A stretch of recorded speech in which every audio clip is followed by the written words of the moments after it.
Hello everyone, JKD can do with you on more. Today is day 2 of JKD concepts plus advanced heat adaptation. So I actually touched base on hydration a little bit yesterday. You hear so many people talk about, oh, well, I'll just drink plenty of water. Oh, I'll just drink, this sports drink or that sports drink. Well, that's not what it's all about. Especially, we're going to focus on water. It is not just about water. Yes, you must consume, greater amounts of water if you are out in the heat, especially if you're sweating profusely. But water is not the only thing you lose. Like I mentioned yesterday, you lose more sodium than you do any of the other electrolytes.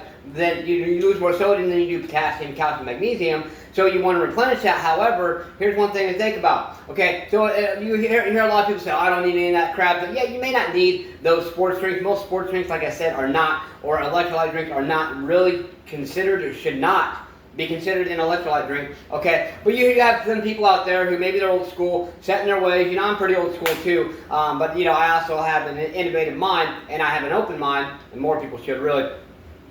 But you hear people say, oh, I just drink water, it's always worked for me, this and that. But then maybe a week or two later, they're out in the heat and you hear that they might have collapsed and been hospitalized from heat stroke or whatever. I'm not saying that's always the case, because it's not. But here's what I want to touch base on. If it was just about water, then why would we be able to literally kill ourselves or drown ourselves with too much water? It's called hyponatremia. Hyponatremia is not just necessarily too much water in the body. It's when we literally flood ourselves. Hyponatremia is where your fluids in your body or the water content in your body outweighs the sodium content. Therefore, your sodium and potassium pumps cannot work properly. Therefore, we flood our bodies. Our functions, our organs, things like that are not getting the things that they need. They're getting way too much water and not enough sodium and other possible electrolytes. So you hear people talk about, oh, just water. Maybe explain this to them a little bit more. Maybe do your own research. Okay, there's so much science that goes behind this. That's why this week I'm devoting to with the 2 parts, of course, but with the heat adaptation part. That's why I'm devoting to advanced. I'm actually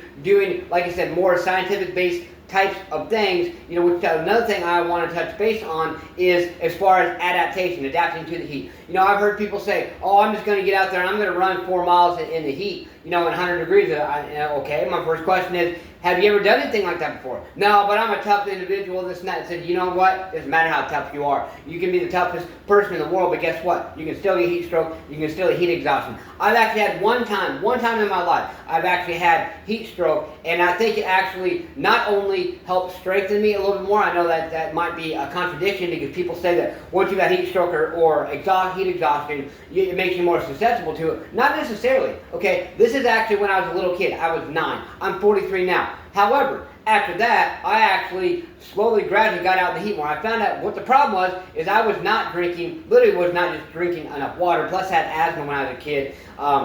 But the thing about it is that we've got to change our mindset with the heat adaptation. We got to realize it must be a gradual progression over time. You can literally die if your body gets overheated to the point and it cannot cool itself off. So I want you to keep these things in mind. Now, for the JKD concepts, I want to mention something else that might be kind of contradicting. I've heard someone say recently, and it's not the first time I've heard it. People say, oh, calisthenics alone, that's all you need. It's going to gain strength, this and that. Yeah, you can get great results from calisthenics. You can get great results from resistance training. And you can get great results if you're some martial artist like me, but one who actually does primarily martial arts type of training sessions, such as punches and kicks and mobility, which is all great. Yes, it's all beneficial. But if you're doing just that, you're losing out on certain things. So calisthenics, let me touch base on that.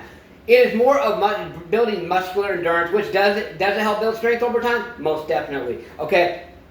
However, you actually take the potential of getting overuse injuries. Maybe not today, maybe not tomorrow, maybe not even weeks or months from now, but maybe a few years from now. Either way, why not combine it? Me as a martial artist, I combine calisthenics, other bodyweight exercises with resistance or weight training, and my martial arts training. And of course, I do lots of cardio. Okay, why is that? Because that is an overall balance in the body. And this is a Jeet channel. Bruce Lee himself, actually, even back in the 70s, while he started in the 60s, but even when he passed in 1973, he was innovating things. He actually had that total package. You know, he was doing body weight, resistance training, cardio, speed, agility, you know, different training like that, mobility exercises and everything. And he obviously, you know, obviously, yes, he is a rare individual. We all are in our own ways, but it's not even that. It's not just who he was. It's how he trained and the fact that he actually had an overall balance and innovated so much in his life. So that's what I want to touch base on with the JKD concepts today. So if you're doing just do punches, maybe do boom, boom, boom, punch, and then get down and maybe do some